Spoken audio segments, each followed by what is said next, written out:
நினைச்ச காரியம் கை கூட போகுது தாயி, கை கூட. வாட்ஸ்அப் ஜோசியமா? டேய் ஆள் வராங்கடா டேய். வாமா தாயி, உட்காரு. தாயி, நீ கேட்க வந்ததை கேளு. சாமி, வாட்ஸ்அப் ஜோசியம்னா என்ன? உன் வாட்ஸ்அப்ல இருந்து எனக்கு ஹாய்ன்னு மெசேஜ் பண்ணா மெசேஜ் பண்ணா வீடியோ கால் பண்ணி தொல்லை பண்ணுவான். சாமி, நீங்க சொல்லுங்க. தாயி, உன் போனை கொடு.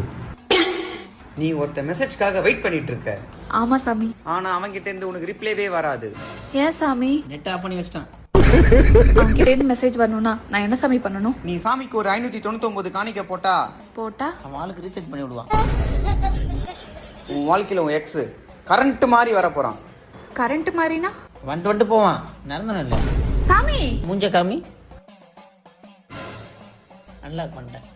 சாமி, என் எக்ஸ் என் கூட சேர்றதுக்கு ஏதாவது பரிகாரம் இருக்கா? உன் சிந்தனைகளை ஒன்னாக்கி உன் காதலை நினைச்சி உன் கண்ணை இறுக்கி மூடுனா போனை தூக்கி ஓட்டுவான். உனக்கு கண்ணை திறந்து பாரு. அவனை விடு. உன் ஆள் மனசுக்குள்ள ஒரு 4 நம்பரை ஒளிச்சு வச்சிருப்ப. அந்த நம்பரை சொல்லு. 6384.